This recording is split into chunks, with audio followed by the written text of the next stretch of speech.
the media, we miss on this stuff all the time. We miss constantly on everything.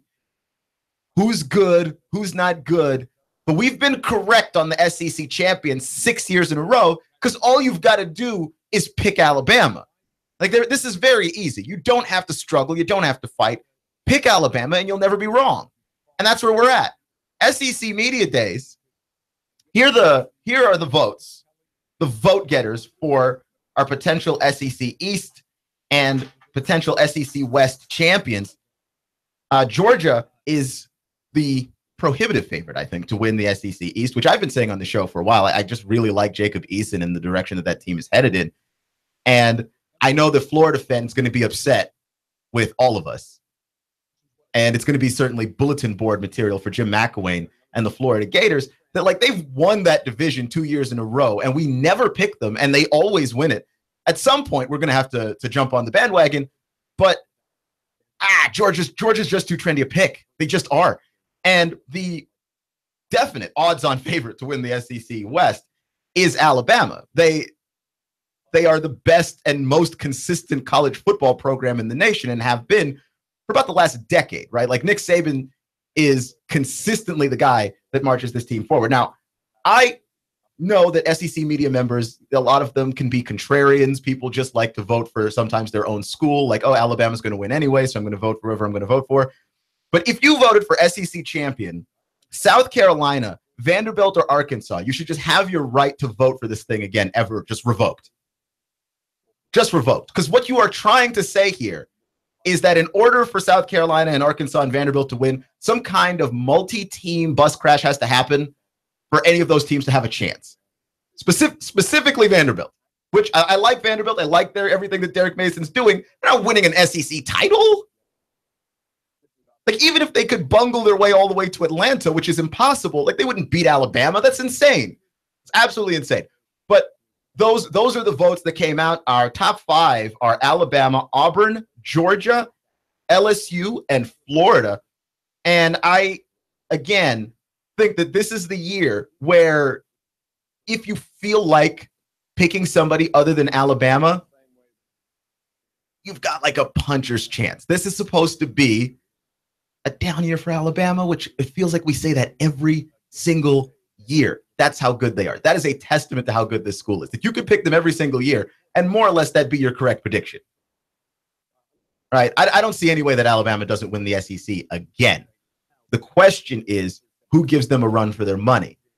My guess would be nobody in the SEC East. It's a terrible division of college football, and not just in the SEC. In all of college football, the SEC East was one of the weakest divisions, right? Like, they were just ahead of the Big 12 in any kind of production, and in terms of having an actual contender involved, no, there just wasn't one there. I think we highly rated Tennessee. I think we highly rated what the Vols were doing, and we were let down a little bit by Butch Jones.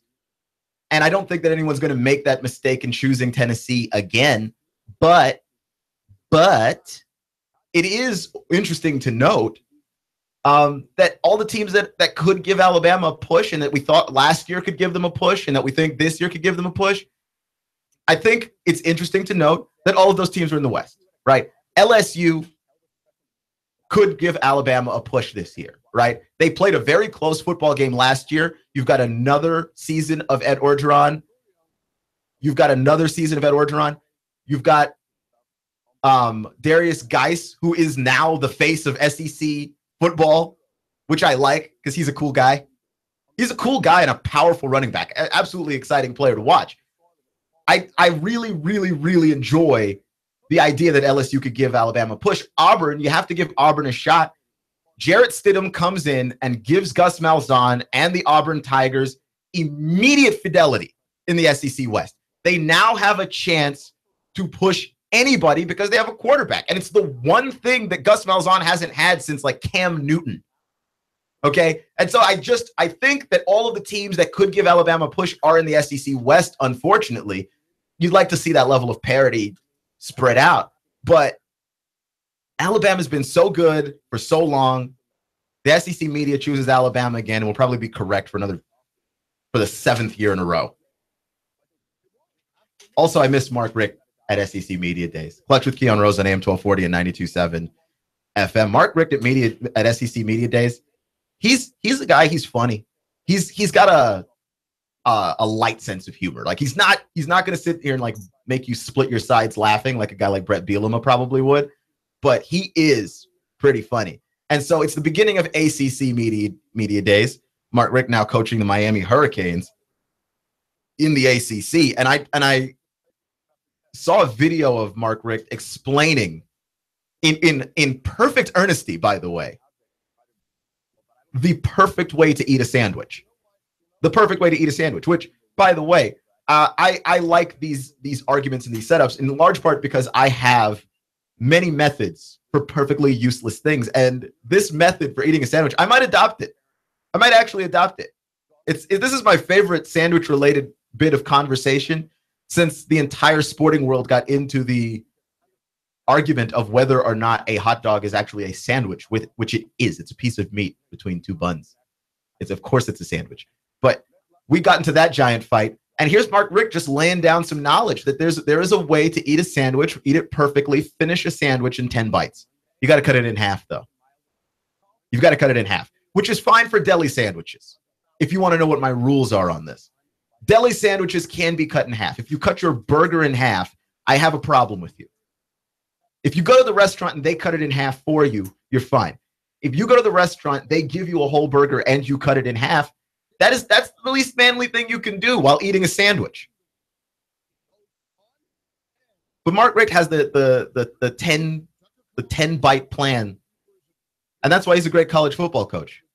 College football coaches ought to have plans for everything.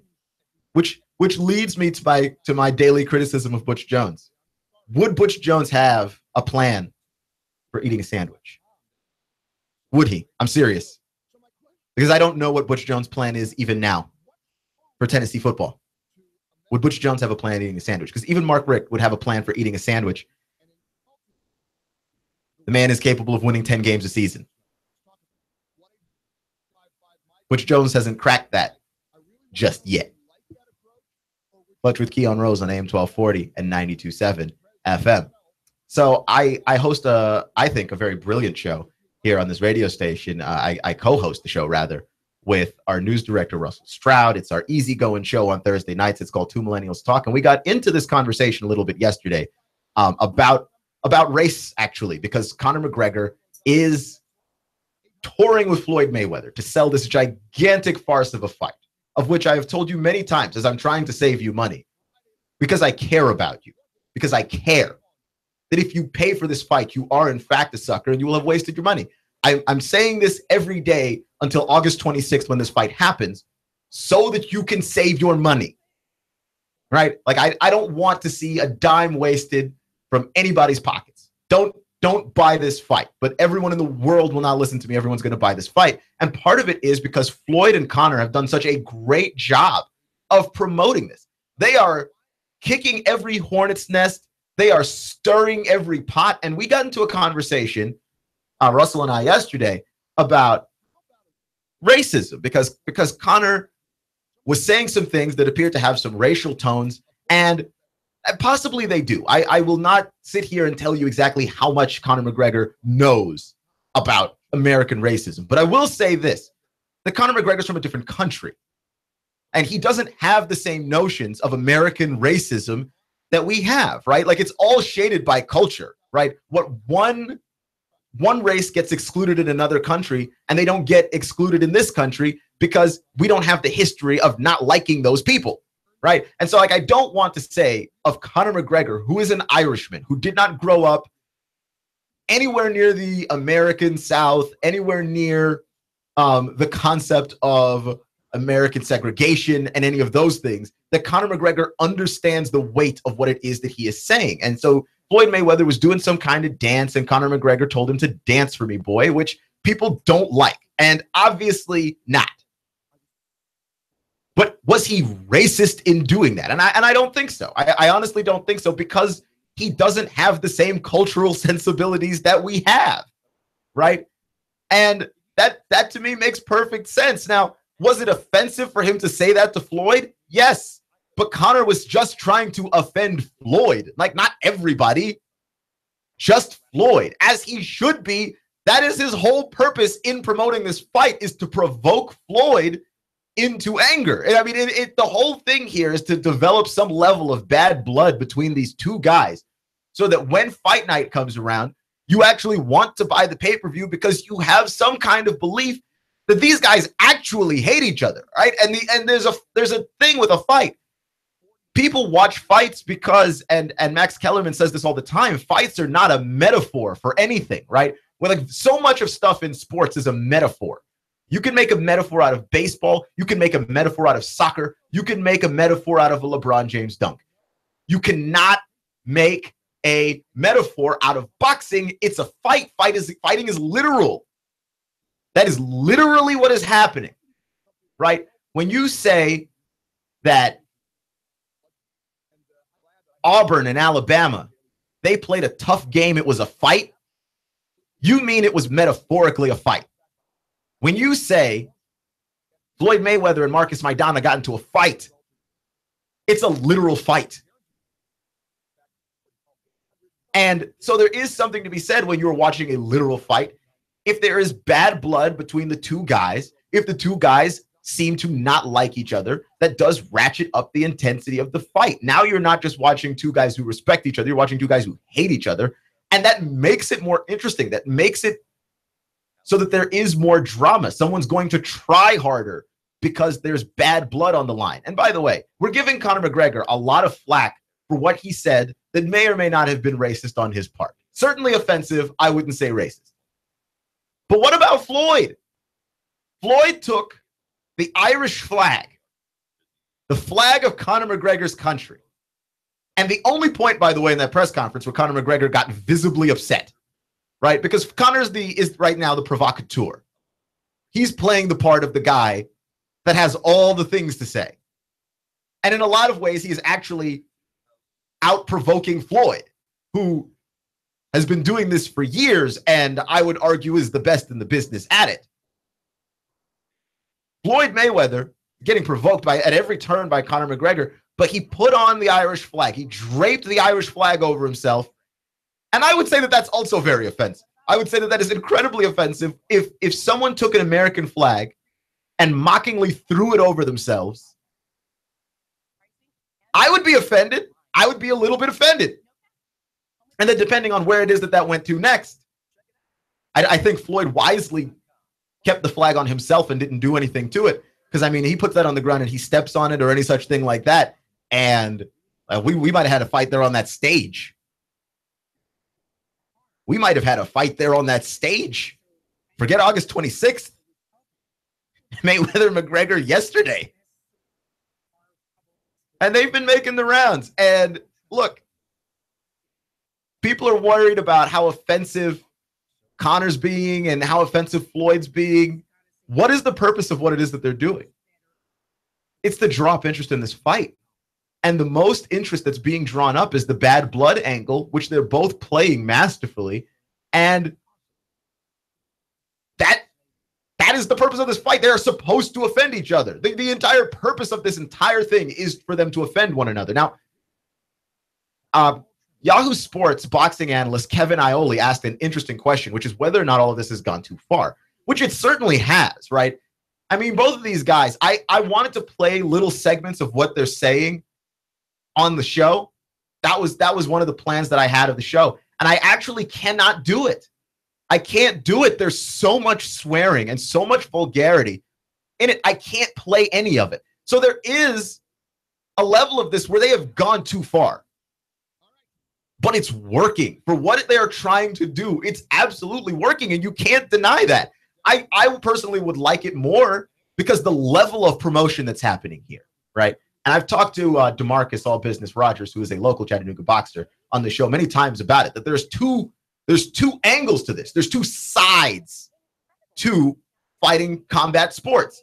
There's the fight, and then there's the fight game. In the fight, yeah, you want to win the fight, but you also want people to pay to come see the fight. So you got to win the fight game too. You've got to go out there. You've got to promote. You've got to play the bad guy if you're the bad guy. You've got to play the good guy if you're the good guy. Maybe you're both trying to be detestable human beings, which appears to be the Mayweather-McGregor angle, right? Like they're just both trying to race to the bottom to see who can be the worst. And then if you're a boxing guy, you're going to go with Floyd. If you're an MMA guy, you're going to go with Conor, I guess. I don't know. I'm a boxing guy, but I don't like Floyd very much. I think he's a bad person. You know, I mean, you read into all the domestic abuse stuff in Floyd's past, and it's really detestable. I don't like any of it, and it's hard to root for him. I hope Floyd gets flattened. I'm also a realist and don't see any way that it could happen.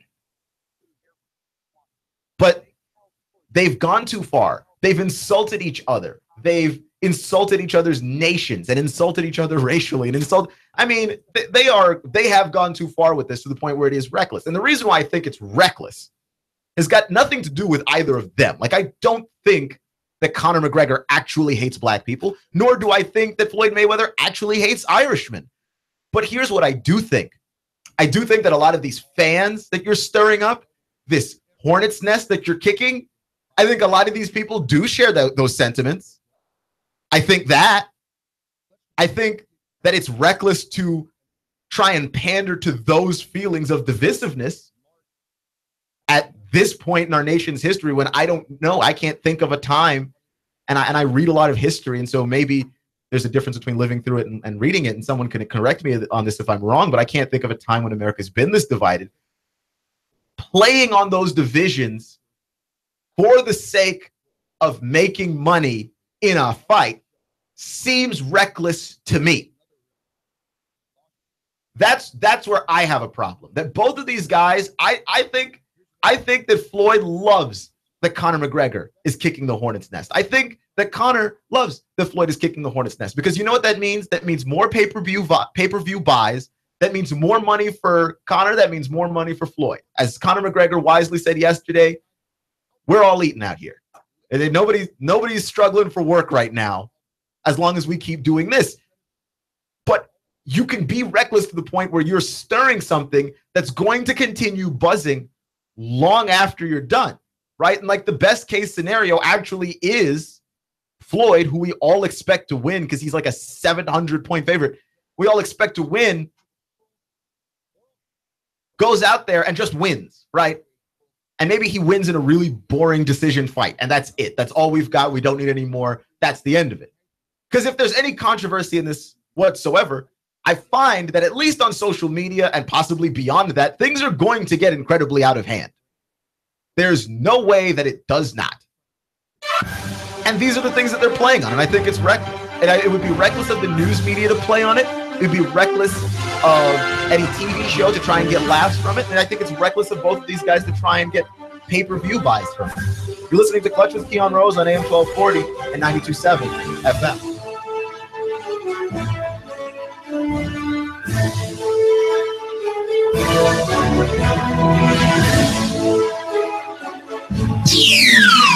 The Tennessee Valley's news, talk, and sports leader. Nooga Radio, AM 1240 and 92.7 FM.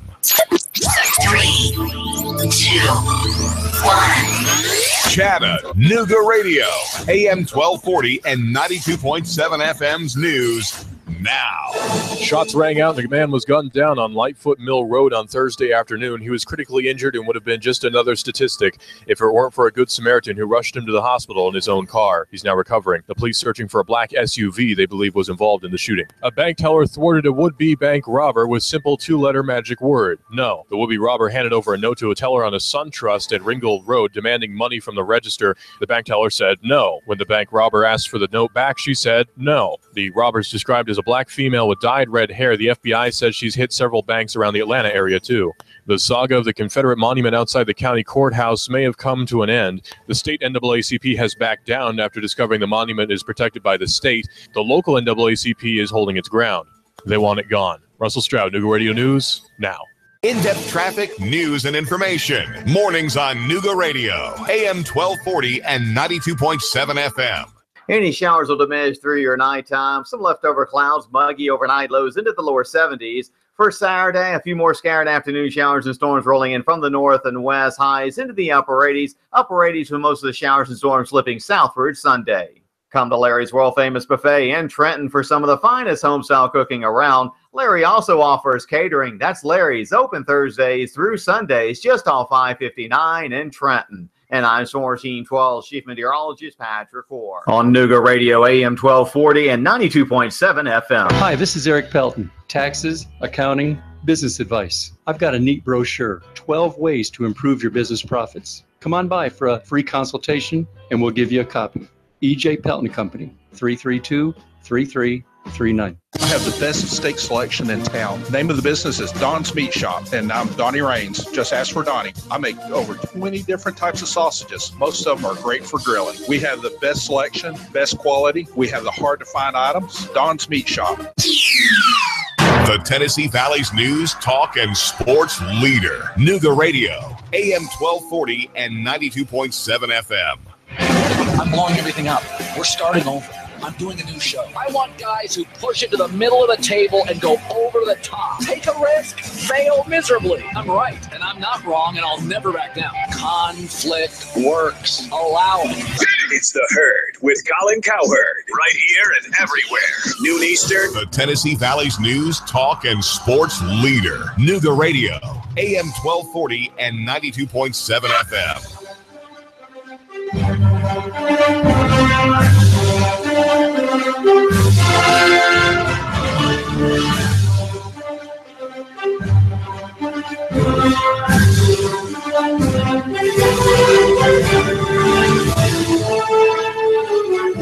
So there's a rumor floating around about the job security of one Kevin Sumlin.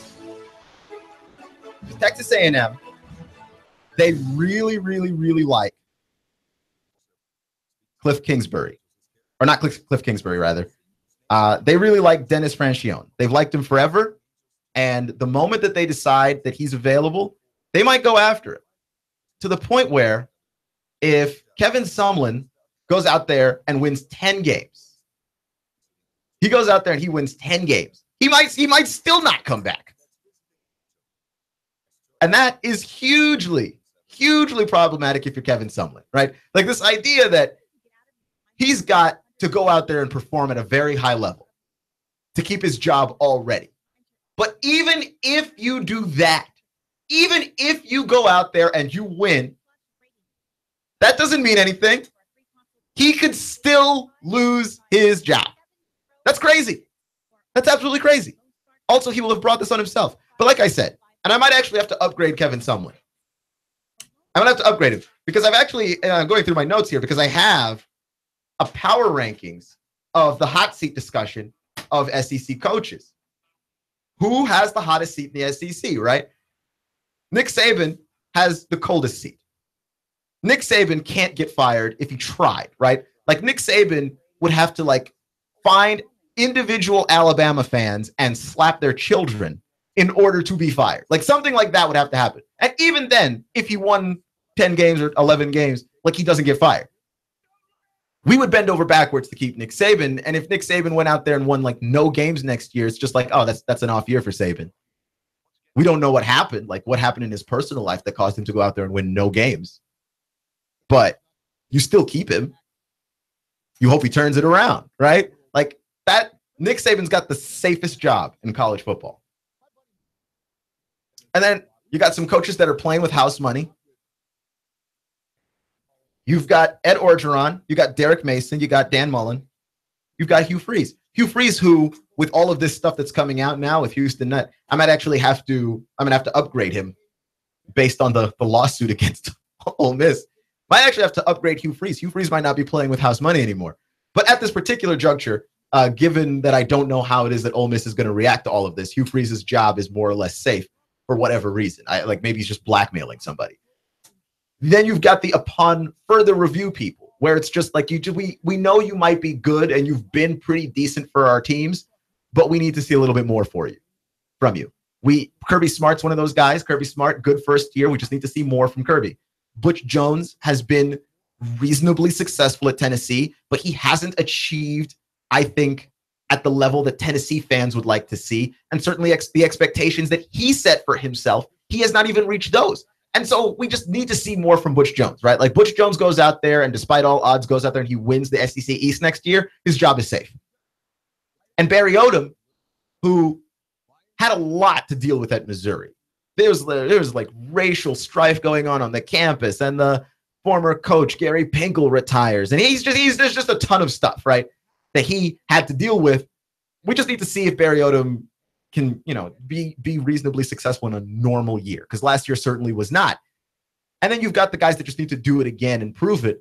Mark Stoops and Will Muschamp. And I forgot to mention in the last tier, Brett Bielema as well. Brett Bielema is a guy, we just need to see a little bit more from Brett Bielema.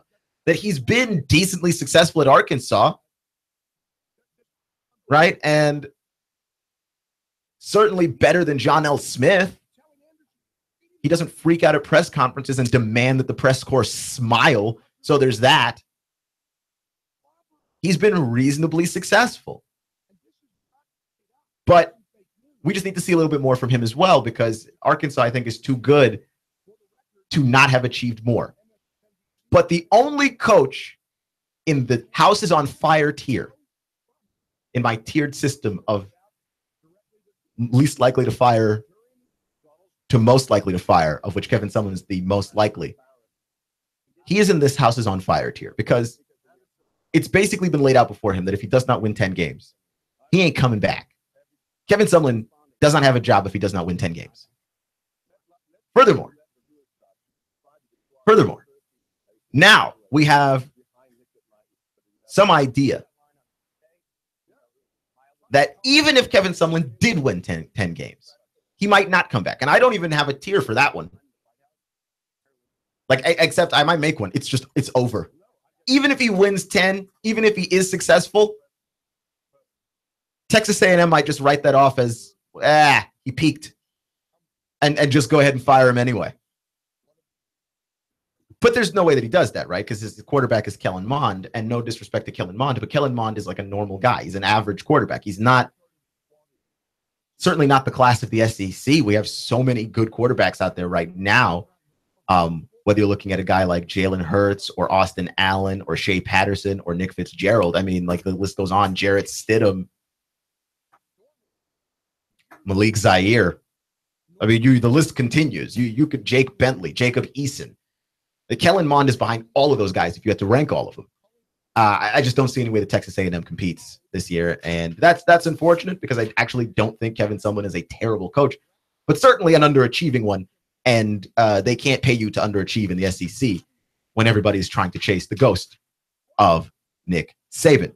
So the SEC media, after SEC media days, they chose who they thought were going to finish as the East champions, the West champions, and the overall SEC champions, of which the West champs would be Alabama, the East champs would be Georgia, and the overall champs would be, obviously, Alabama for the 7th time in a row.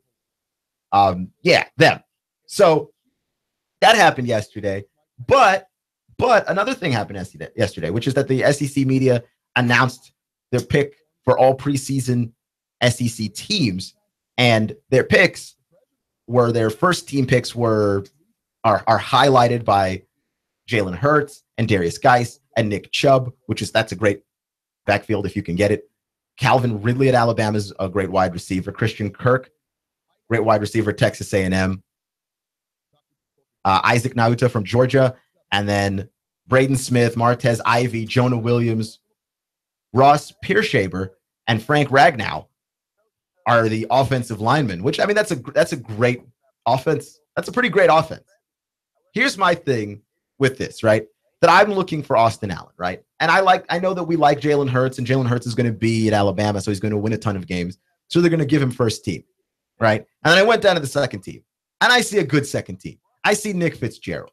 I see Bo Scarborough. I see Cameron Petway and Antonio Callaway and Jamon Moore and Hayden Hurst and Isaiah Wynn and Jashawn Robertson and KJ Malone and Martinez Rankin and Bradley Bozeman.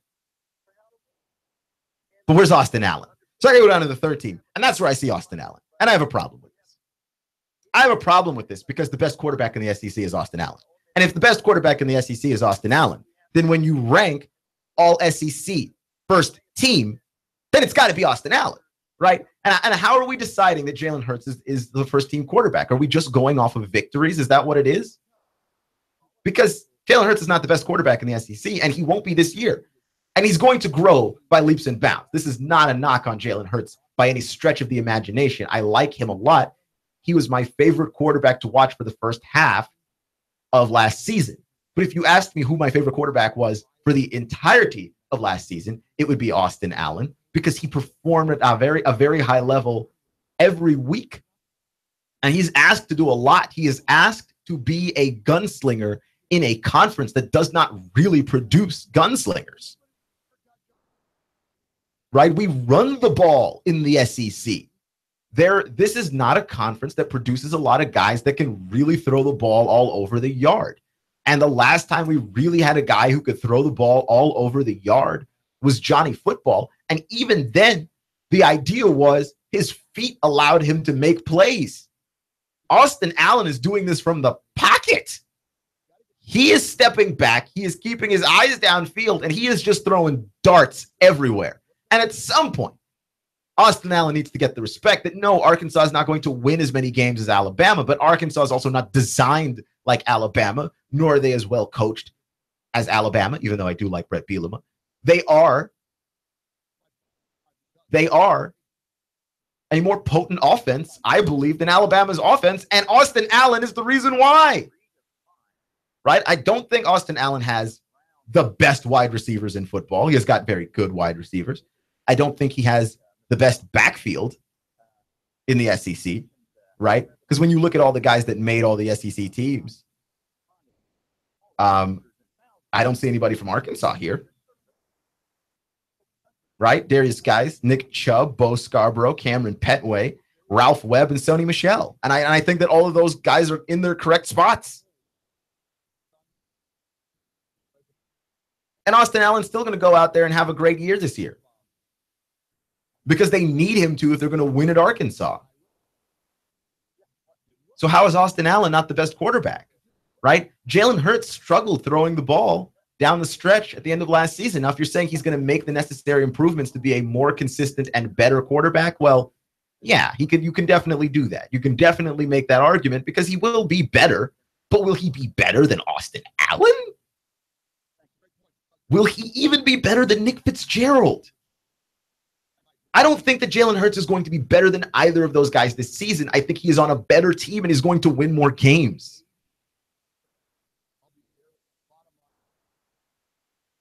That's it. I honestly think that the class, as far as quarterbacks go, if you have to go first team, second team, third team, my personal thing would be Austin Allen would be first team, Fitzgerald would stay at second team, and Jalen Hurts would be the third team, all SEC third team. Because as far as his skill set, he is an inferior passer. And I think that last year Alabama made leaps and bounds in catering to what it is that Jalen Hurts did well. But I think a lot of that had to do with Lane Kiffin. And that Lane Kiffin, that's the offense that Lane Kiffin likes to run. And I don't necessarily think that Alabama is going to be doing a lot of that this year. I think they're going to take a step back. I think they're going to be more traditional in their offensive sets. I don't think that they're going to go read option as much. I mean, they're going to be a spread, but I don't think that they're going to be the same aggressive spread that they were. And they got less aggressive as the season went on last year. And I think we're going to head back to something resembling more what we've seen Nick Saban offenses look like in the past, which does not benefit Jalen Hurts that much. And Jalen Hurts is simply not the passer to exceed a limiting offense, right? He can learn it. He can add it to his game. He's going to improve. He's an amazing athlete. And the reports from camp, he's a very hard worker. But the other guys are better passers of the football, and a lot more is asked of them. Plain and simple. Clutch with Keon Rose on AM 1240 and 92.7 FM. So I've been talking a lot about farces in light of Conor McGregor and Floyd Mayweather, but I've also talked about farces a lot in light of Tim Tebow attempting to kickstart some kind of baseball career, as though that's just something that you can decide to do at 29 years of age. Just start playing baseball again. Oh, yeah, I was good at it in high school. Let me just start playing baseball again. But Tim Tebow's a very good athlete. And I think that has come to his advantage, because Tim Tebow has been creating a lot of buzz on the internet. He's been making a lot of pretty good plays, pretty good baseball plays for the St. Lucie Mets, the AAA team of the New York Mets, as he's been promoted. And he's putting on a show. He's putting on a show for the fans. So last night, he had a huge highlight at the bottom of the 7th inning. Tim Tebow, walk-off, home run. And I saw the home run. He made solid contact with that ball there. The fans went crazy. Tim Tebow around the baseball diamond. Everyone's throwing water on Tim Tebow. And I thought, well, there you go, Mr. Tebow. Because despite what people think, I don't want Tim Tebow to fail. I don't root for people to fail. I would like Tim Tebow to succeed because he seems like a good guy. And I also would like him to succeed because I think he's taking a spot from somebody who has been working for baseball and working towards trying to make it to the major leagues their entire life. And Tim Tebow, because he's got some star power, is getting the star treatment. And I don't like that. So I figure if he's going to get the star treatment, at the very least, he ought to do something with it. And he's doing something with it. He definitely is. So I looked up Tim Tebow's stats. I had to go to the St. Lucie Mets website, which the text is in orange. This is such a bad idea. The text is in orange. It was hard to see, but I found it. Tim Tebow's not playing badly, right? He's hitting 327. He's got an on-base percentage of 421. Slugging average is 551. He's doing all right. He's got an error with them, but you know that it's less than what he had before. He had a lot of errors, I think, in Double-A. He's playing a whole lot better, right? Like that batting average of 327 ain't bad. He was batting 227 when he came from Double-A.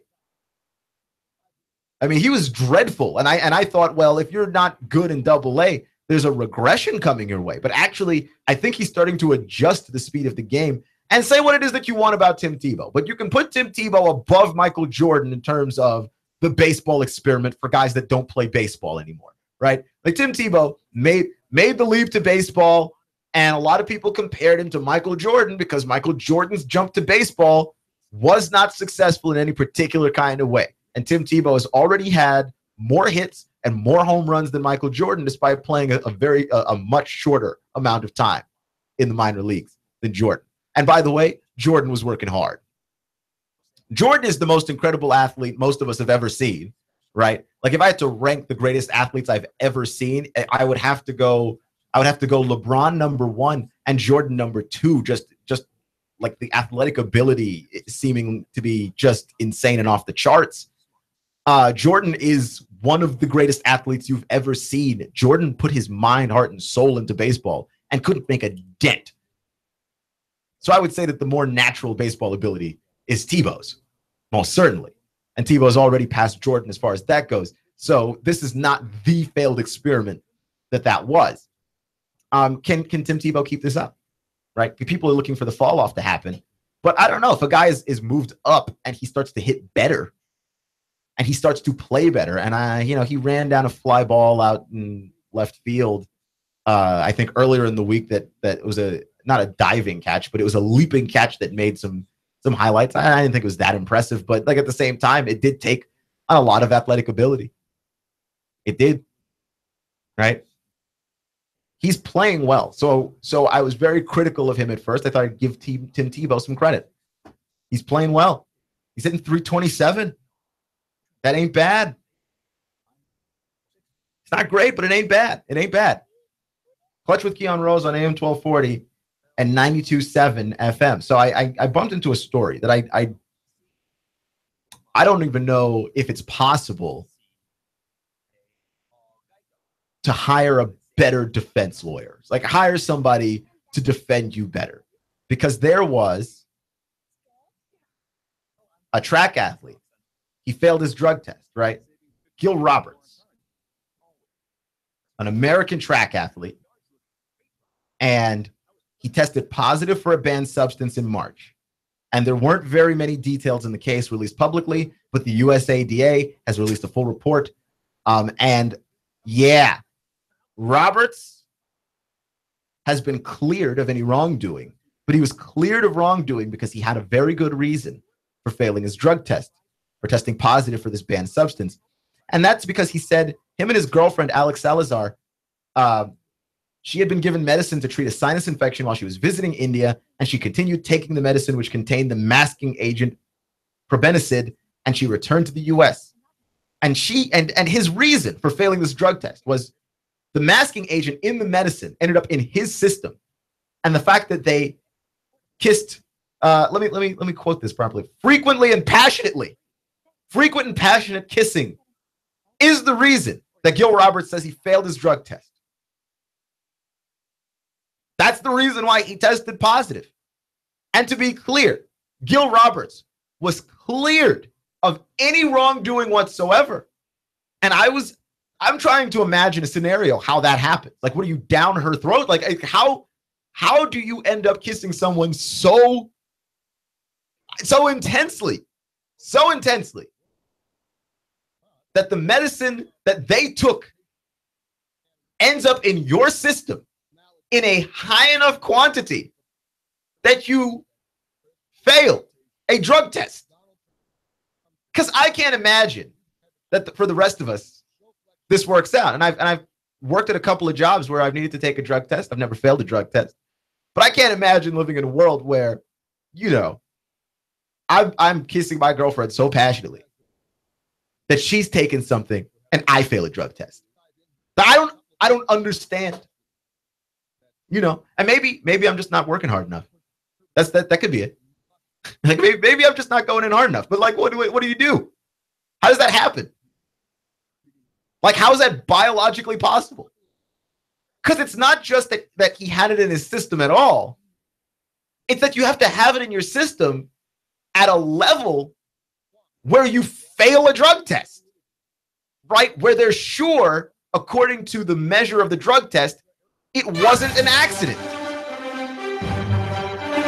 That is crazy to me. That's absolutely crazy. Also, crazier still, the reason worked, right? They bought it. I don't know if he got a lawyer to present that case, but if I ever get in trouble with the law, I want to hire that guy. Clutch with Keon Rose on AM 1240, 92.7 FM.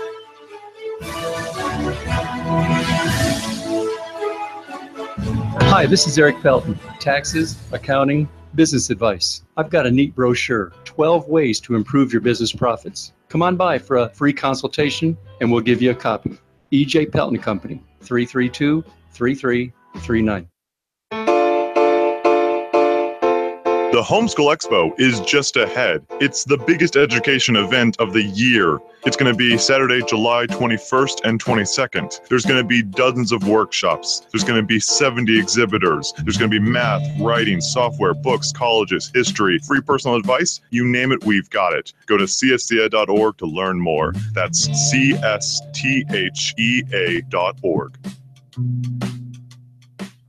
This is Thomas DeMoss with Keller Williams Realty. I am a realtor in Chattanooga. We list and sell homes, work with buyers, work with home sellers. I have been involved in real estate for over 10 years. My background is as a real estate investor. That is what I bring to the table, is that real estate investor mindset. My job is to help you sell your house for the most money, employing the best marketing strategy and walking you through what can be a rather stressful process. So we are encouraging people who are on the fence or even thought about selling their house to give us a call. There's no obligation. We're just here to kind of have a conversation, let people know what the process is like, what the market is like, what values they can expect to receive. We work with buyers as well. I also have a buyer's agent that works exclusively with my buyers because we want to give our clients as much attention as we can. My cell phone number is 423-364-0028. Our website is northriverpropertygroup.com. That's northriverpropertygroup.com. We'd love for you guys to call us. I've been a customer at SNS 14 years. It's way out of my way, but I'm well treated. I believe what I'm told. Price is reasonable. David Tulis here. Make an SNS appointment today. This week, get $50 off any 30,000-mile service or timing belt repair. And get a free combat knife as a gift. SNS Auto Repair specializes in Toyota, Lexus, Honda, Acura, Scion, Nissan, and Infiniti. 6-time winner of Best of the Best Award in the Times Free Press. 855-3436. ssautorepair.net. 855-3436. And now to our reporter in the field. We asked Ray at Ray's Plumbing what's important for homeowners to know. Some field line systems can cost upwards of $10,000. The bottom line is to save yourself money down the road. I would definitely recommend everybody with a septic that is not on county or city sewer to have an inspection done by a qualified professional. It'd be great if nobody did inspections on them for all plumbing companies. That's what we do to make a living. Not to scare anyone, but it should be in the back of your mind. The danger is the field line failing and costing thousands upon thousands of dollars and tearing your yard up. By preventative maintenance, you're saving yourself a large headache that may displace yourself and your family. That happens more often than you think. The waste is designed to stay in the tank, and that waste will build up over time. Even with treatment, we have to help that waste break down. Ultimately, preventative maintenance is the key that will keep you from spending $5,000 to $10,000 on replacing your septic system. The bottom line is to save yourself money down the road. Call Ray at Ray's Plumbing, 421-6341, 421-6341. Are you looking for a gospel-oriented, covenantal, family-friendly Reformed church? Dayton Reformed Presbyterian Church is a body of Christ-centered believers gathering for worship on the Lord's Day from around southeastern Tennessee. Our congregation is reformational in its outlook. It has a traditional worship service regulated by the Word of God. Prayer, singing the Psalms, reading God's holy Word, teaching, preaching the Bible, the administration of the sacrament. Dayton Reformed Pres, committed to the authority of the Bible as the inerrant, infallible Word of God. As Westminster Confession of Faith directs every Christian, we aim to glorify God and enjoy Him forever. As a Reformed church, our purpose is teaching and preaching the gospel, making and training disciples of Jesus Christ, taking dominion for our Lord's sake by applying God's holy and perfect law to every area of life. We would be honored to have you join us for worship. Dayton Reformed Presbyterian. This Sunday morning at 11 at Dayton Community Chapel, 184 Mulberry Avenue, Dayton. Click DaytonRPC.org. Click DaytonRPC.org. 184 Mulberry Avenue, Dayton. My name is Trevor Atchley. I'm an attorney here with the law firm McCoon, Williams, Atchley, and Stanley. We have a show on Nooga Radio called Legal Bites, where we discuss legal topics of interest to our listeners: estate planning, business formation, and business transactions. Legal Bites, 11 a.m. on Wednesday. The Homeschool Expo is just ahead. It's the biggest education event of the year. It's going to be Saturday, July 21st and 22nd. There's going to be dozens of workshops. There's going to be 70 exhibitors. There's going to be math, writing, software, books, colleges, history, free personal advice. You name it, we've got it. Go to cstea.org to learn more. That's csthea.org.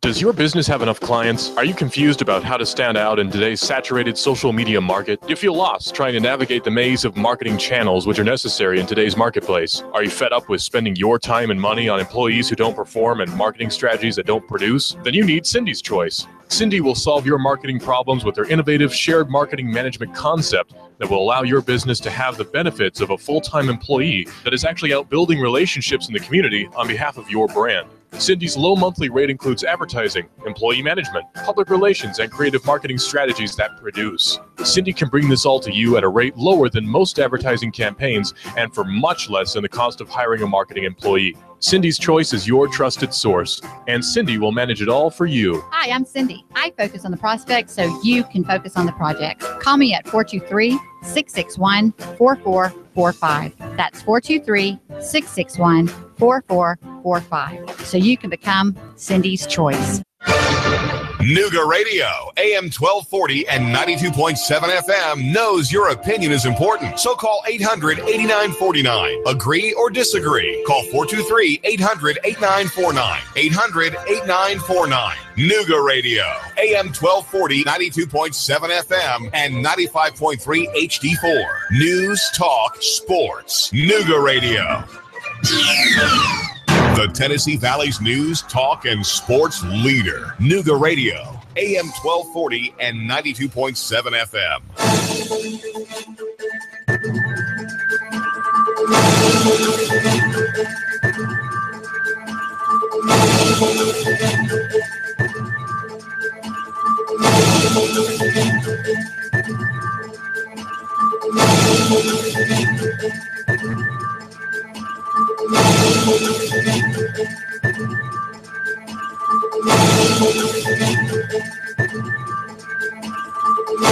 WBLZ HD4 Ottawa, W224AZ Chattanooga, WSDT Saudi Daisy Chattanooga. Near a couple of rising rivers in northern Illinois. Great place to live, too bad floods. And now, who was at that meeting with Donald Trump Jr.? A Russian-American lobbyist confirms he was there as well. This is the CBS World News Roundup Late Edition. I'm Dave Barrett. North of Chicago, the waters are high. Folks think, well, it's not raining anymore. Things are just fine, or they're getting better. They're not. As Illinois Governor Bruce Rauner explains, we had record rains in southern Wisconsin, and southern Wisconsin waters are flowing down here into northern Illinois on the Fox River and the Des Plaines River. Could be tomorrow when those rivers could crest. 6,800 homeowners are at risk. WBBM's Bernie Tafoya found one who knows flooding and knows the drill. By mid-morning, the Des Plaines River had filled Chris Pagan's backyard and had moved onto her patio just feet from her house.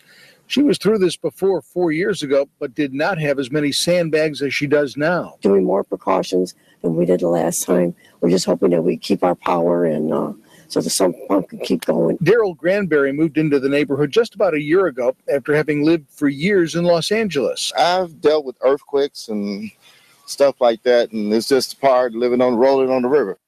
Though President Trump had said when his son Donald Jr. took that meeting at Trump Tower in early of June last year. Nothing happened from the meeting. Zero happened from the meeting. And besides his oldest son and son-in-law, Jared Kushner, this woman was there. Когда мне было предложено встретиться с господином, a Russian lawyer, not a government lawyer, but a Russian lawyer. Now, says House Minority Leader Nancy Pelosi. Today, we learned a former Russian counterintelligence agent was also present at the Trump meeting. Correspondent Major Garrett, what do we know about him? Rinat Akhmetshin was born in the former Soviet Union and served in its military. He has suspected ties to Russian intelligence. Akhmetshin, now a U.S. citizen, lobbies to lift anti-Russian sanctions. And Nancy Pelosi is calling for a special commission to look into this.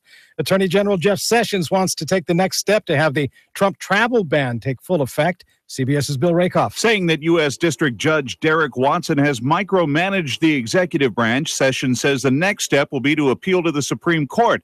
Watson Thursday ordered the government not to enforce the travel ban on close relatives from 6 Muslim-majority countries, including grandparents, grandchildren, uncles, and aunts. Sessions says the ruling undermines national security. Attorney William Stock disagrees. He's with the American Immigration Lawyers Association. All kinds of U.S. citizens who have a reason to do business with or want to visit with are positively affected by the judge clarifying that, yeah, the Supreme Court meant all of these U.S. citizens should benefit from the Supreme Court's order. Dow set another record after today's gain of 84. Now this. Hi, I'm Jay Farner, CEO of Quicken Loans. Every day people ask me, Jay, did I miss out? Have the rates gone up? The answer is no. Rates are still low, and it's a perfect time to refinance your home, especially if your mortgage rate is higher than 4.25%. If you'd like to lower your interest rate and save thousands of dollars in interest without starting over on a new 30-year loan, a Quicken Loans Yorgage is what you're looking for. With our exclusive Yorgage, you can choose a term that works best for you, anywhere from 8 to 30 years. The rate today on an 8-year Yorgage is 3.25%. APR 3.75%. For 7 years in a row now, J.D. Power has ranked Quicken Loans highest in the nation for customer satisfaction for primary mortgage origination. And for the 3rd year in a row, they've also ranked us highest in the nation for mortgage servicing. Call us today at 800-QUICKEN or go to QuickenLoans.com. That's 800-QUICKEN. For J.D. Power award information, visit jdpower.com. Call for cost information and conditions. Equal housing lender. Licensed in all 50 states. NMLSConsumerAccess.org, number 3030.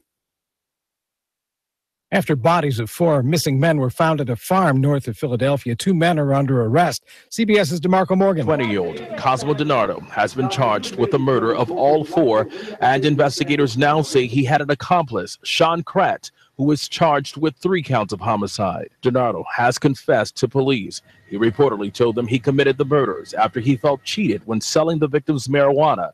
Authorities say all the men were shot and that the suspects tried to set the bodies on fire. Overseas, Abu Sayed is dead. He was a top ISIS leader in Afghanistan. Pentagon says a U.S. strike has killed him.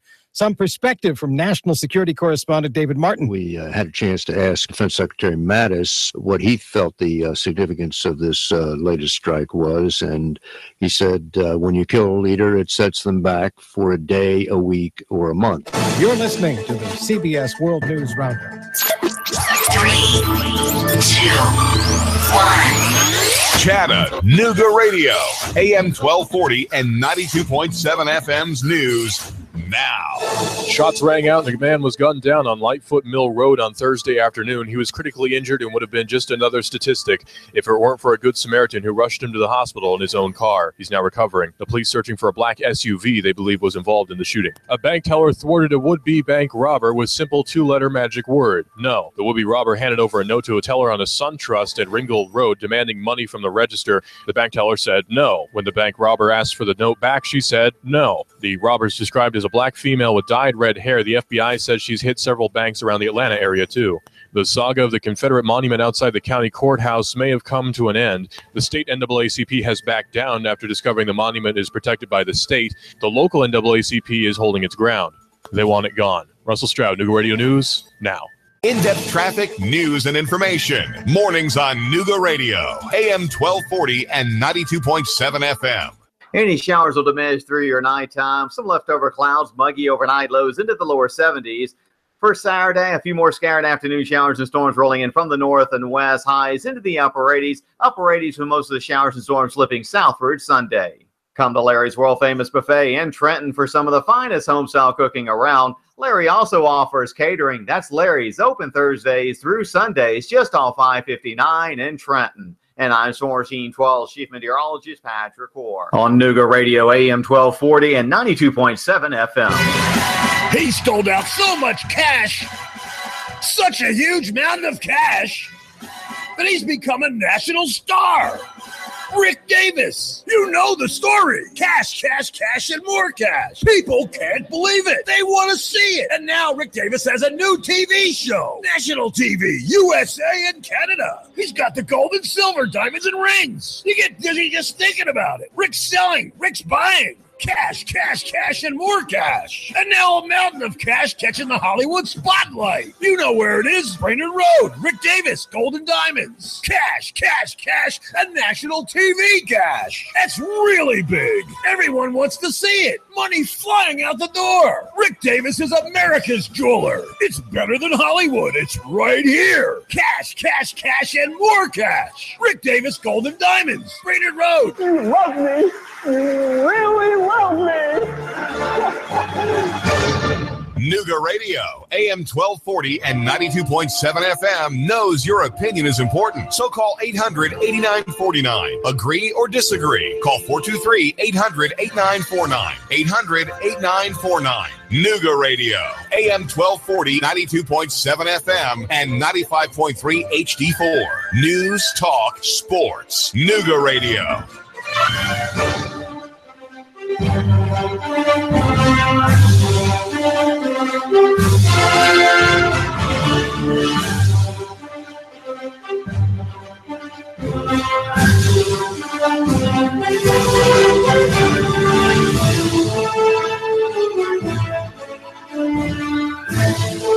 Hello, Chattanooga. You're listening to AM 1240 and 92.7 FM. Clutch with Keon Rose is the show. Nooga Radio is the station. NoogaRadio.com. That's the website where you can find us. And 2, that's the hour of the show. So, SEC Media Days, we finally got through it. We got to the end of it alive. Much analysis every single day. The best and worst moments of SEC Media Days. Best moments have to be the comparison between Butch Jones and Nick Saban. That Nick Saban goes 14-1, goes to the national title game, loses in the national title game. And where most coaches would be like, yeah, you know what, I did a lot of good here. Nick Saban sees a failure and says, I will never waste a failure, in fact, that we will learn from this and get better. And Butch Jones, who his only goal was to deliver Tennessee fans an SEC East title, and had it all but in his sights before losing to South Carolina and losing to Vanderbilt. said last season, in fact, was not a failure. That gap, that divide between those two coaches, to me, the most fascinating thing in sports, the most interesting thing in sports, right? Like, that was one of the best things. One of the worst things coming out of SEC media days has to be the fact that Auburn is trying to run from the SEC West. And at every twist and every turn, they're trying to run away. And at some point, it doesn't have to be in your mind noticeable that the rise, the peaks and the valleys of a conference like this, that it's cyclical. You're not going to be coaching against Nick Saban forever. Nick Saban's not going to be there forever. Running away from Nick Saban now is short-sighted. Like, what ends up happening if any one of these SEC East coaches is able to really establish something and turn into a juggernaut, and you run from the West to the East, right? Then one day, Nick Saban retires, right? Like, let's say 5 years from now, Nick Saban retires.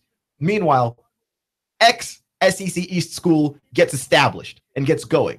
What have you really run from? And are you going to try and run back to the East? Because now you've made a very strong geographical argument that you have no business being in the West. You can never go back. You can never go back. Don't run from Nick Saban with rules. That's odd to me. Another thing that I would rate or grade as the worst, and I'm mixed on this one, obviously, is Commissioner Greg Sankey talking about the SEC expanding its season to 14 games.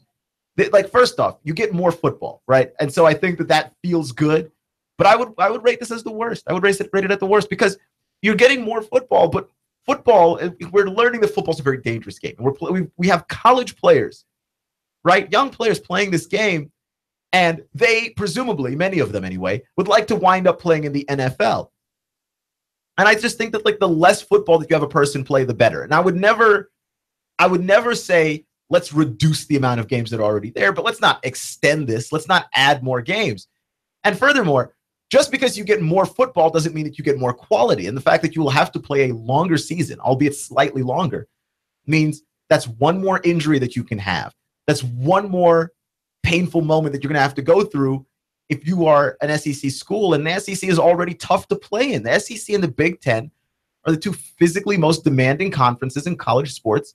And I don't know if that's something you want, where you're trying to add more games, more damage, more punishment to these guys. I think we're fine where we're at. I don't think we need to add more games. I don't think that adding more games makes for more exciting football. I really don't. That's just me. I worry that we're just trying to expand this thing. You know, even in a sport like basketball, where the game's not as brutal as in the NFL, I think in the NBA, they should lower the amount of games. They should go from 82 to like 70, even 65 games, and just say, hey, you know what? This is wear and tear. This game is damaging to players. They're bigger, stronger, and faster than they ever were. Giving them more games to play is ultimately more damaging. And it's worse in football because the damage is greater. That college football players are bigger, stronger, and faster than they ever were. What is the point in giving them more games to play? I think that's a terrible idea, right? So, like, part of me greedily just wants more football, but the other part of me is like, if I actually say I care about players, and I do, I say that very often, then I can't be for more games, right? And it does complicate schedules a lot, but they'll figure the schedule stuff out. I just think in terms of the safety of the players, I would not want to see that. Like, let's not create more punishment for these guys.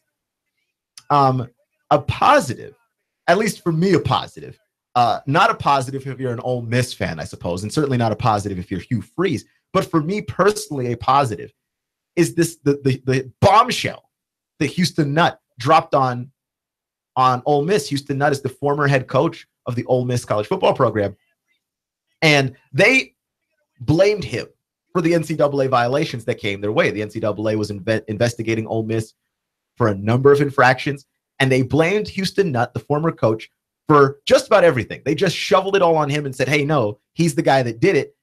And Hugh Freeze, our current coach, he's good. He's fine. We don't have anything to worry about here. So just move on from us, right? And I almost feel like it nearly worked, except that Houston Nutt, rather, got his lawyers together And they dropped a revelation of how essentially Ole Miss has a giant scandal where they've been shoveling blame off on him. They've been talking to reporters and talking to the media and blaming him and saying things about him that are not true. So he's suing them for defamation. He's suing them for emotional distress. He's suing them for a lot of things. And I think he might win it is the thing. I mean, I'm not a lawyer. I'm just saying if they actually defamed him, if they actually told the media things about him that were not true, and by the way, they mentioned things in the investigation that only they and the NCAA would have known. And the NCAA has a very strict no leaking policy. So they would be in trouble for that as well. If any of what Houston Nutt is saying is true, Ole Miss is in a lot of trouble. And at what point do you decide it's not worth hanging on to Hugh Freeze? Because Ole Miss has been very, very defiant in their hanging on to Hugh Freeze, right? Like, I can't really blame Hugh Freeze for what's happened ever from that point onwards. Like, he's just kind of where he is now. But Ole Miss, for hanging on to Hugh Freeze, for not firing him, for not reprimanding him in any visible kind of way, and no, dropping 2 or 3 sanctions on yourself is not reprimanding a coach. There was no suspension offered. There was nothing. They just said, you know what, we're not going to participate in the postseason this year. And it's going to take a little bit more than that. It's going to take a little bit more than that. Now, I also think that Ole Miss is in the unfortunate position that they're not a traditional power, that they're not Alabama, that they are not USC, and I mean the Trojans in California. They're not Texas, you know? Like, some of these schools, I think, have a little bit of clout with the NC2A, and they're able to get away with some stuff that other schools maybe aren't. And it's not fair. I certainly wouldn't say that it's fair, but that's the reality of it. And they haven't built up the equity for that. And certainly they have not necessarily played their cards well. For instance, why would you shovel blame on the last coach without making sure that the last coach was in on it, right? Because all it takes is paying him off. And if you think, well, maybe it's not worth the money to pay him off, then you have to imagine a situation where he's going to try and take even more money from you by suing you. And if they catch you in enough stuff where they warned you multiple times, like, the NCAA doesn't want to hand out the death penalty to anybody, right? Like, they really don't. That destroyed SMU football, the only school that's ever received the death penalty, where your football program just gets deleted. They don't want to do that again. But make no mistake about it, if you leave them with no choice but to, they're going to do it to make an example out of you. And you're not Alabama. You're not Notre Dame. They will make an example out of you. You're not one of the big money-making schools. If they've got to strike you down, they will strike you down. I mean, it's not rocket science. And I don't know how they could have botched this badly. It's like every show that you've ever seen where the characters have to be smart to get around being underhanded, like a show like House of Cards, or a show like Scandal or something, where everybody's just got to be kind of clever and kind of smart. Imagine if everybody in those shows was just really bad at it. That's the situation you have with Ole Miss, where Ole Miss is trying to be sneaky and they're trying to be underhanded, and they're really bad at being sneaky and really bad at being underhanded. And it's weird and it's crazy that this has even gone this far, right? Which, for me, as a member of the media, it's one of the more interesting stories that could have possibly come out. I am very, very, very much interested in where this all goes. Yeah, that was a high point for me. I was very excited when that lawsuit came out the day before Hugh Freeze had to address the media, and then Hugh Freeze tried to address the media and didn't do a very good job of addressing the media. I was thrilled. I understand if you're an Ole Miss fan, you know, hotty toddy, you're not thrilled. You're the opposite of thrilled. In fact, nothing describes what you are less than the word thrilled. And if you're Hugh Freeze, like, you're previously safe position, because Ole Miss was very hell-bent on keeping Hugh Freeze as head coach. And his job was pretty safe. Like, your job is suddenly not safe, right? And it's not safe in the way that is the worst way for a job to be not safe, which is for non-football reasons, right? Like, say whatever it is that you want about Kevin Sumlin. Kevin Sumlin is in a position where if Kevin Sumlin wins the SEC next year by some miracle of miracles, Kevin Sumlin is going to be able to keep his job There is nothing that Hugh Freeze could do to allow him to keep his job. If Hugh Freeze won every single game next year and the NCAA is still investigating him, Ole Miss is going to have to part with Hugh Freeze. Like, at some point, the defiance is going to have to stop if, for whatever reason, he is continuing to be caught up in violations. Clutch with Keon Rose on AM 1240 and 92.7 FM. SEC Media Days. They're finally through. Those to me were the high and low points of SEC Media Days. And they voted for who they thought were going to be the SEC champs. Alabama, unsurprisingly, got the most votes. Auburn was second. Georgia was third. LSU was fourth, and Florida was fifth, which sounds about right to me. I think Auburn's got the best chance to push Alabama. Georgia plays in the East, and if they dominate the East, you can give them a puncher's chance in Atlanta if they make it to the title game. LSU's got the next best chance to push Alabama, and Florida is the second most likely team to win the SEC East. And by the way, I wouldn't be shocked if Florida just surprises all of us again, right? We keep choosing everyone but Florida, and at some point, we're going to have to start choosing Florida. Like, at some point, we're going to have to realize, like, it's not a good idea to keep picking against your McElwain like this. We just haven't reached that point yet. It's too early in his tenure at Florida. He's not automatic to me. He is very, very good, though. The winners of the East, the top three vote getters were Georgia, Florida, Tennessee, which sounds about right. Georgia, to me, is the favorite to win the East.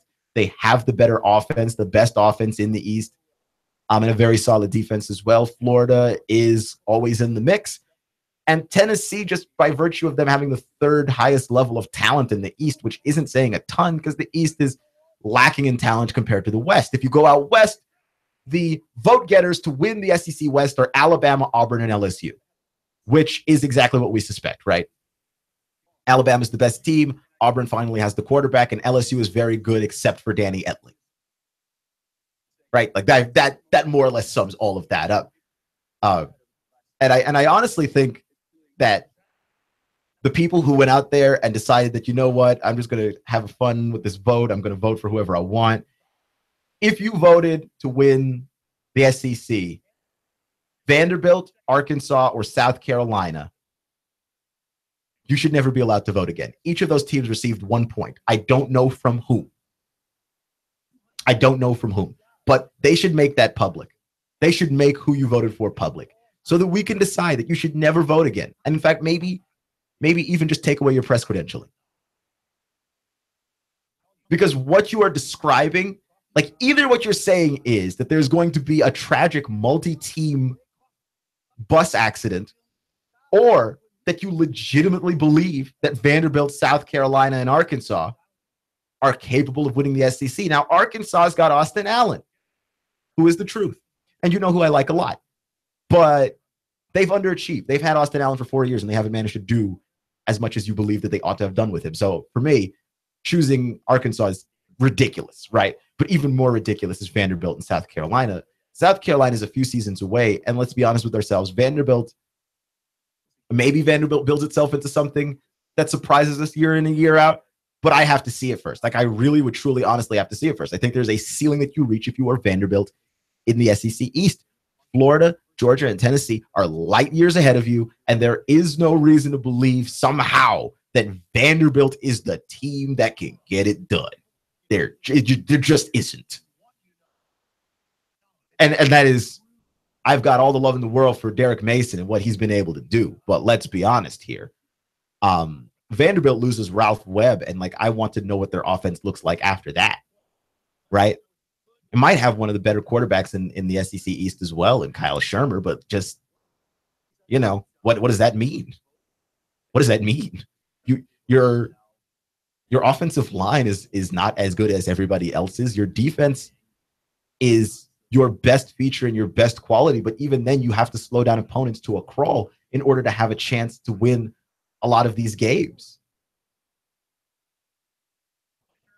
It's too much to ask. It's too much to ask. If you voted for Vanderbilt to win the SEC, they got to take your press credentials away and never give them back. Clutch with Keon Rose on AM 1240 and 92.7 FM. So during the break, I was looking up some stuff on the McGregor-Mayweather fight, and I bumped into this interview from Jim Lampley. And Jim Lampley is possibly my favorite boxing analyst ever, just ever. Right?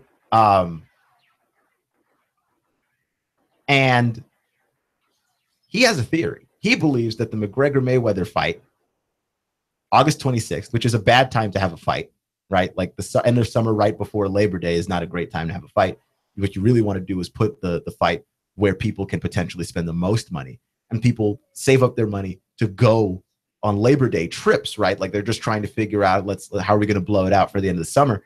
So no one's trying to buy a pay-per-view fight August 26th, but this is with Showtime Sports, right? Like Floyd Mayweather's boxing promotion company works with Showtime Sports, which is the rival of HBO boxing.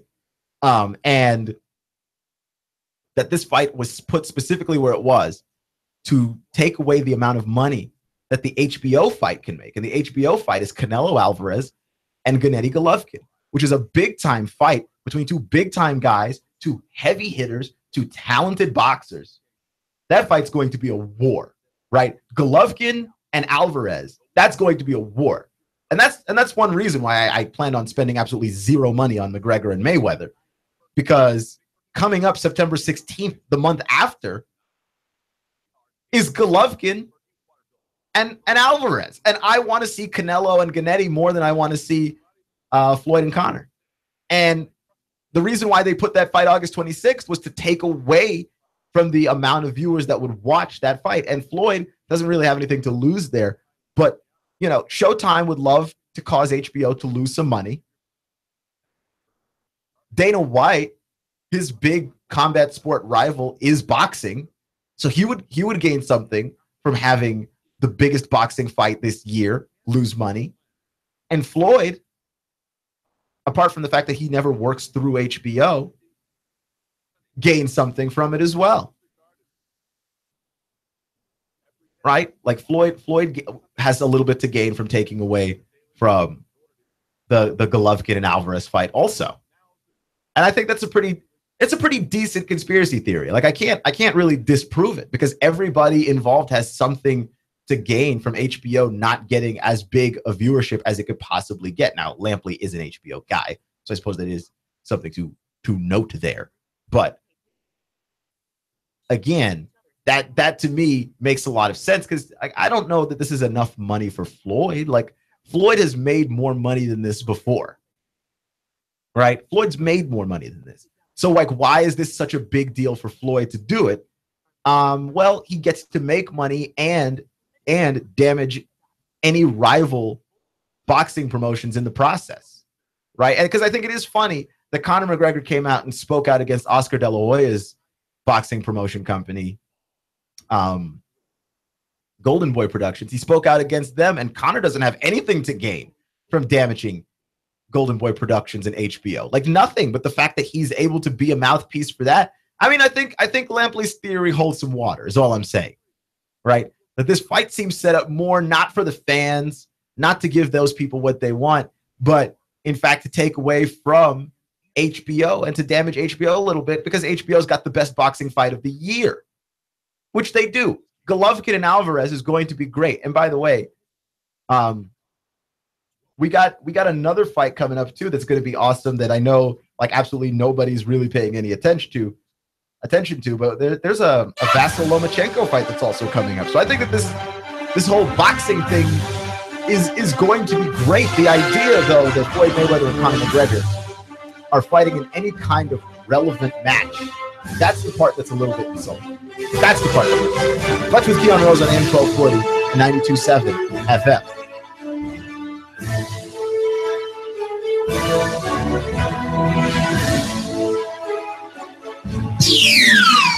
The Tennessee Valley's news, talk, and sports leader. Nooga Radio, AM 1240 and 92.7 FM. 3, 2, 1. Chattanooga Radio, AM 1240 and 92.7 FM's news, now. Shots rang out and the man was gunned down on Lightfoot Mill Road on Thursday afternoon. He was critically injured and would have been just another statistic if it weren't for a good Samaritan who rushed him to the hospital in his own car. He's now recovering. The police searching for a black SUV they believe was involved in the shooting. A bank teller thwarted a would-be bank robber with simple two-letter magic word, no. The would-be robber handed over a note to a teller on a SunTrust at Ringgold Road demanding money from the register. The bank teller said no. When the bank robber asked for the note back, she said no. The robber's described as a black female with dyed red hair. The FBI says she's hit several banks around the Atlanta area, too. The saga of the Confederate monument outside the county courthouse may have come to an end. The state NAACP has backed down after discovering the monument is protected by the state. The local NAACP is holding its ground. They want it gone. Russell Stroud, Nooga Radio News, now. In-depth traffic, news, and information. Mornings on Nooga Radio, AM 1240 and 92.7 FM. Any showers will diminish through your nighttime. Some leftover clouds, muggy overnight lows into the lower 70s. For Saturday, a few more scattered afternoon showers and storms rolling in from the north and west. Highs into the upper 80s. Upper 80s with most of the showers and storms slipping southward Sunday. Come to Larry's world-famous buffet in Trenton for some of the finest home-style cooking around. Larry also offers catering. That's Larry's, open Thursdays through Sundays, just off I-59 in Trenton. And I'm Storm Team 12 Chief Meteorologist Patrick Orr on Nooga Radio AM 1240 and 92.7 FM. Hi, this is Eric Pelton. Taxes, accounting, business advice. I've got a neat brochure, 12 ways to improve your business profits. Come on by for a free consultation and we'll give you a copy. E.J. Pelton Company, 332-3339. I have the best steak selection in town. Name of the business is Don's Meat Shop, and I'm Donnie Raines. Just ask for Donnie. I make over 20 different types of sausages. Most of them are great for grilling. We have the best selection, best quality. We have the hard-to-find items. Don's Meat Shop. The Tennessee Valley's news, talk, and sports leader. Nooga Radio, AM 1240 and 92.7 FM. I'm blowing everything up. We're starting over. I'm doing a new show. I want guys who push it to the middle of the table and go over the top. Take a risk, fail miserably. I'm right, and I'm not wrong, and I'll never back down. Conflict works. Allow it. It's The Herd with Colin Cowherd. Right here and everywhere. Noon Eastern. The Tennessee Valley's news, talk, and sports leader. Nooga Radio, AM 1240 and 92.7 FM.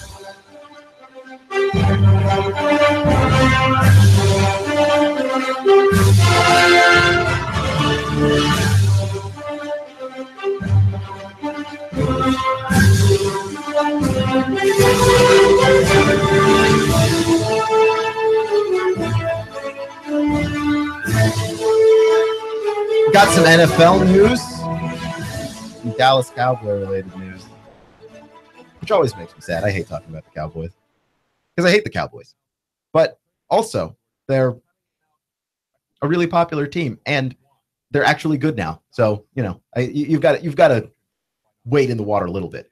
Clutch with Keon Rose on AM 1240 and 92.7 FM, but Ezekiel Elliott might be facing suspension, right? Per a report from ESPN's Adam Schefter, there's a growing sense that Ezekiel Elliott could face up to 1 or 2 games in suspension in an investigation related to a domestic violence case with his ex-girlfriend, of which he was accused of domestic violence in July of last year. And to me, I think that he serves that suspension. I don't know how much that really hurts the Cowboys, but they do have a tougher schedule this year. The thing with this is when you get into the domestic violence stuff, a lot of this is allegedly, right? Like that, a lot of these things are allegations. This is not one of those situations where there's tons of proof. And so I don't know if that's going to affect the severity of the suspension because, you know, you had the Greg Hardy thing where Greg Hardy got to play football and he shouldn't have been playing football. If he did all of the things that it's reported that he did, and the police report is like, oh, you definitely choked your girlfriend or your ex-girlfriend, I guess, and there's marks and bruises on her, and I saw the police photos. They're bad, man. Like the marks and the bruises are there, and apparently he choked her on a pile of guns, which is also just weird. Like he shouldn't have been playing football at all. And they're just guys where there's so much proof and the evidence is so overwhelming that I know you get to appeal your suspension, and for whatever reason, you automatically get half the games off for whatever reason. But I thought he shouldn't have been playing football at all. And then the Ray Rice thing was weird because they were going to give him a week suspension, and then the video came out, and then they're like, actually, you're done with football. Like that's also a crazy 180 to me. So yeah, like the evidence, I think, to me also just hammers home how severe this is. And if there isn't really any particular evidence and we kind of have to go off of what it was that she said, then, you know, that to me, I guess it's fair to suspend him for just a couple of games. But Ezekiel Elliott has at least shown enough regarding that he is fairly reckless around women. I don't know if you recall the St. Patrick's Day debacle where there was a woman that he was standing next to, and you know, he decided, I'm going to lift up her shirt and show the world her boobs. And he did that. That is exactly what he did. And that's not okay. That's not okay. You can't do that. That's called sexual assault. I don't know if Ezekiel Elliott is aware of this because he is a 22-year-old guy. And I have known many 22-year-old guys as a result of growing up through the 20s of my life at this particular juncture. And 22-year-old guys are not particularly well-versed in the ins and outs of what is and isn't sexual assault. You can't touch a woman sexually in a way that she has not asked you to. If she doesn't want to, you can't do it. So yeah, at a St. Patrick's Day parade, just grabbing some girl's shirt and lifting up the shirt to show everybody her goodies, that's not okay. You can't do that. She can do it. She can lift up her shirt, right? You might have some judgments and determinations about her based on what she chooses to do, but you, as a person, as a non-her party, as a person who is not her, can't do it for reasons that I'd like to believe are entirely obvious, but weren't. And part of it too is that he was very drunk. But if that's how you're gonna behave when you're drunk, don't drink, or don't drink so much. Figure some kind of middle ground out. And I know it's St. Patty's Day, so you're gonna blow it out. But if you can't handle your life while you're drunk, don't drink. And so Ezekiel Elliott has at least shown me that there's a certain recklessness around women that he's got. And so, yeah, I'm not sold on just the 1 game suspension, right? Like, oh, Adam Schefter was saying, oh, they opened the season against the Giants and the Broncos, which sure, those would be tough games to win already, much less without him. But so I don't care who they open the season against. Yeah, it's going to affect their game style. And for those people who want to criticize Dak Prescott for the way that he plays and say, well, he's just good because of the line and he's just good because of Ezekiel Elliott, then, you know, you're going to have your chance to criticize him without Ezekiel Elliott. But, you know, if there's enough evidence there to suggest that Ezekiel Elliott actually did do anything with his ex-girlfriend, then yeah, he should serve a suspension. But then don't do this half measure thing where it's just like, yeah, we're just going to suspend you for a game. Hit him with the suspension that actually matters, or don't. Right? Am I being unreasonable here? Either you think he did it or he didn't do it. If he didn't do it, don't suspend him. Right? If you suspect he did it and you suspect you have enough evidence, a 1-game suspension, like what you're doing now is saying that there's a value to how much evidence we have around domestic assault and domestic violence. Like there's a meter there that you can say, oh, it was only 2 games worth of bad. And that's a slippery slope, because then who gets to decide all of that? That, yeah, this is only 2 games worth of bad, but, oh no, that other guy, he deserves to be suspended for 4 games. I think you got to have a hard and fast rule with it and just say, hey, either you did it or you didn't do it. If you did it, we're going to dish out a severe punishment because we take this seriously. And if you didn't do it, then, you know, we got to take your innocence sincerely, right? Because it's complicated. It's more complicated than just you get accused of domestic violence, and so you should just be suspended. There's got to be evidence. But if there's evidence to suggest that it happened, then guess what? You've got to acknowledge that it happened. This is insanity. You can't put a sliding scale on domestic assault. Like, either it happened or it didn't happen. This 1-game suspension thing, this 2-game suspension thing Makes no sense to me whatsoever. You've got Ray Rice, who no longer plays football over it because there was a video. You've got Greg Hardy, who got suspended for half a season over it. It was supposed to be 1 season. It got reduced down to half a season, but there were pictures of what Greg Hardy did. He should not have been allowed to play football at all. And then you've got no pictures with Ezekiel Elliott, so it's like, yeah, 1 or 2 games. No, either you think he did it or he didn't do it. And if he did it, 1 or 2 games, what does that even say? What does that do in a 16-game NFL season? What does that do? That doesn't do anything, right? And I've always thought this. If you want to punish behaviors, right?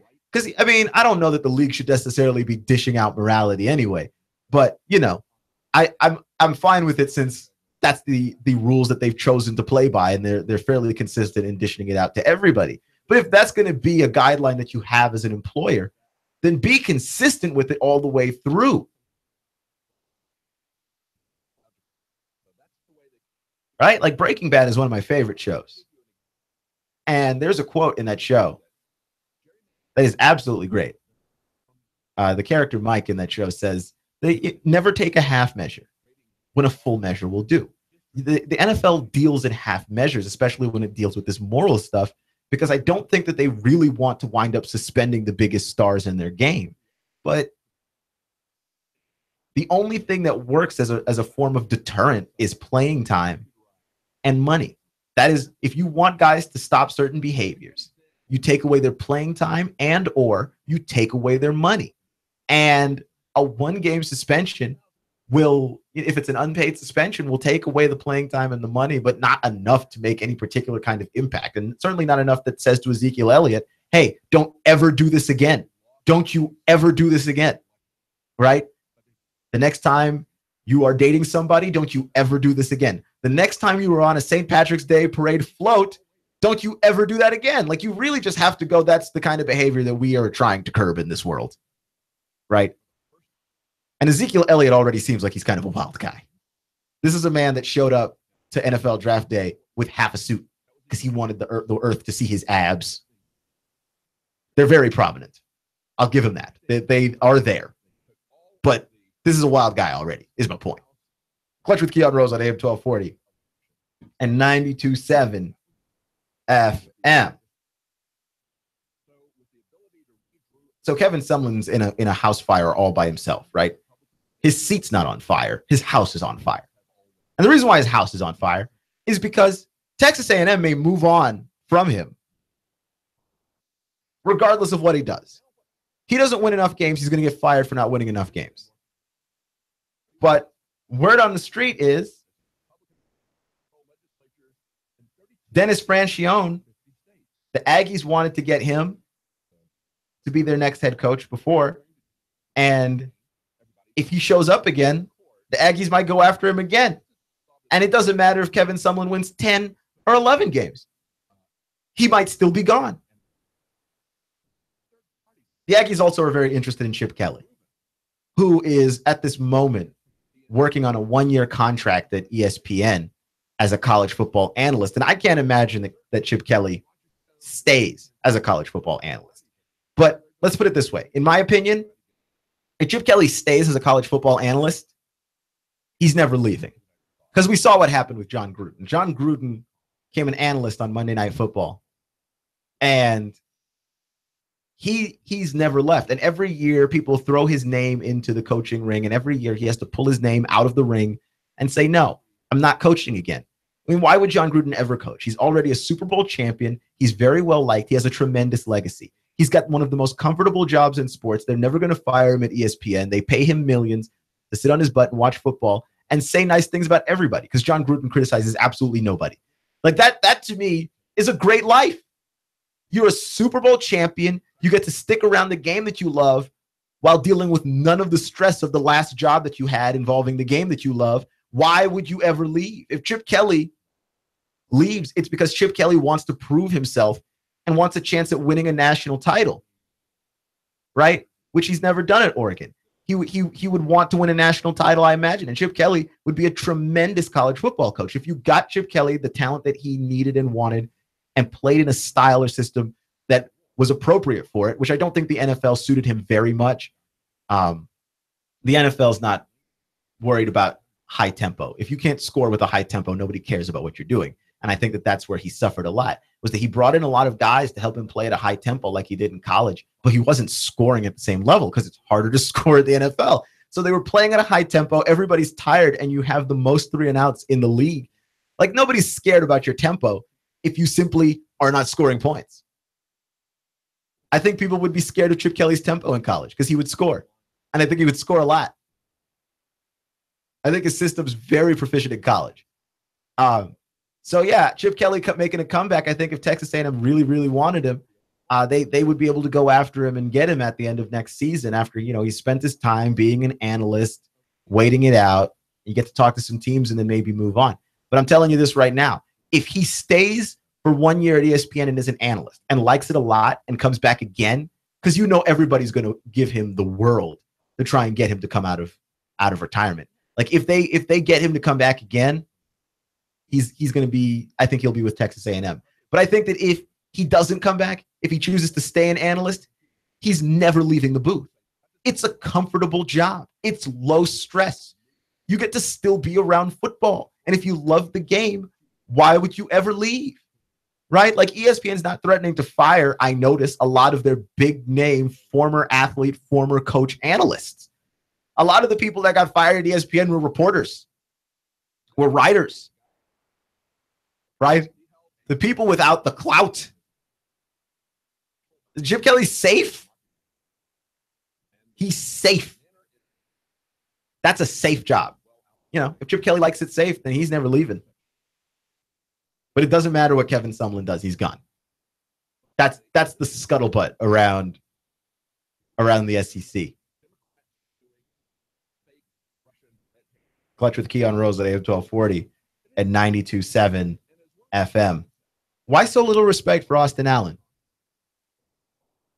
And I only ask that because, to me, he's the best quarterback in the SEC. He's the best quarterback in the SEC, and I will argue that it's not close. I don't think it's close. I think that he is an amazing quarterback, and he is the most...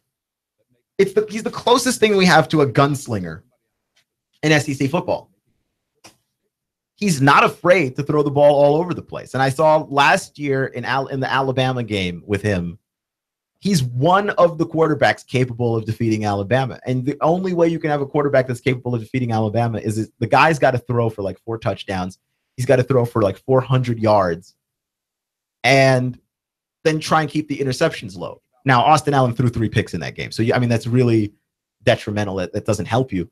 But the reason why they were able to hang in there with Alabama was because he was throwing the ball all over the place. He did score the 4 touchdowns, and he did throw the 400 yards. Deshaun Watson did a very similar thing in the national title game. The 4 touchdowns, the 400 yards, but he kept the interceptions low. Austin Allen's more of a gunslinger. He is going to throw some picks. But what he gives you in terms of accuracy downfield, in terms of fearlessness under center, I like him so much as a quarterback. I don't understand how it is that all the SEC media members got together and decided that Austin Allen was all SEC third team, which is a level of respect, right? I'm not saying that they disrespected him. I'm saying a guy that, in my opinion, and whenever I watch him play, I see as the best in the SEC at that position. For him to be rated as the 3rd best is weird. And not only is he 3rd, but he's 3rd behind Jalen Hurts and Nick Fitzgerald. Now, if you want to say Nick Fitzgerald is better than Austin Allen, I could certainly see that because Nick Fitzgerald is a rare talent. I mean, the guy, people see him and see everything that Dak Prescott was and more. And Dak Prescott was a superhero for Mississippi State. You see everything that Dak Prescott was and then some because I think he's a better passer than Dak was. Right? Like, I think his mechanics are better. I think he's a slightly more accurate thrower of the football, even though Dak Prescott in his final season at Miss State was a very accurate passer as well. I could understand Nick Fitzgerald above Austin Allen. It would be tough for me to swallow. I wouldn't do that, but I can see it. I can't see Jalen Hurts above either of those guys. Jalen Hurts is a very good quarterback. But Jalen Hurts struggled as a deep passer, and he struggled as an intermediate passer. And unless you're telling me that you've seen Jalen Hurts and you know that that's something that he's improved upon in his game to the point where he is the best at it in the SEC, then no, you can't put Jalen Hurts as all SEC first team. You can't. I'm sorry. You just can't do it. He's not the best quarterback in the SEC. He's the most successful quarterback in the SEC as of last season with wins, but that's because he plays on the best team in the SEC. Right? Like that's preposterous. That the MVP is not always on the best team. And I don't like that mentality, especially when you consider that the game of football is the ultimate team game. If you have a good team around you, you will be successful. You will win lots of games. Jalen Hurts, and this is not a knock on Jalen Hurts because he's gone out there and he's played incredibly good football and he's done everything that he's been asked to do, but he struggled throwing the football. Now, if I'm going to say a quarterback is the best in his conference, he's got to be not just a good thrower of the football, not just a great thrower of the football, a prolific thrower of the football, which Austin Allen certainly is. And you could make a very strong argument that Nick Fitzgerald is right there. And I wouldn't fight you that hard on it. You'd get less of an argument from me on that. But this idea that Jalen Hurts is like the upper echelon of SEC quarterbacks, I don't know. If I had to choose for Alabama a quarterback, I'm not necessarily certain. If I had my pick of all SEC quarterbacks, right, for Alabama, I'm Nick Saban. And for some reason, every SEC quarterback is available. We're just going to choose them, and I have first pick. I don't know that I choose Jalen, right? And maybe you're Nick Saban and you want to play it more conservative and you don't want Austin Allen and his gunslinger style. I would be more likely to choose Nick Fitzgerald. Like if I'm Saban and I get my pick of all the SEC quarterbacks, suddenly all the SEC quarterbacks are not on a team and everybody has to draft one, and I'm Nick Saban and I have first pick for whatever reason.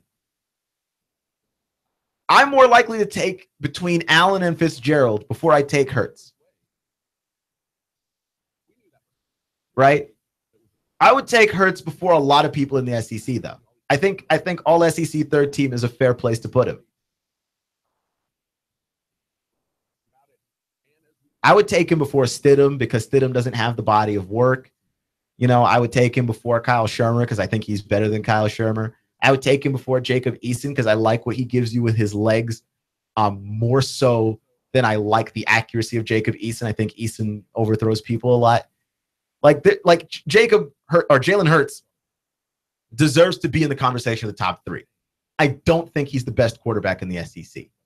You're listening to Clutch with Keon Rose on AM 1240 and 92.7 FM. It's been a very, very interesting week. I'm looking forward to what the weekend is going to bring us. We've got Wimbledon, Roger Federer on the men's side, Venus Williams on the women's side. So we're going to talk about that next week. Remember, folks, it's not how you start, it's how you finish. Stay clutch, and I'll see you all in 72 hours. Be safe out there.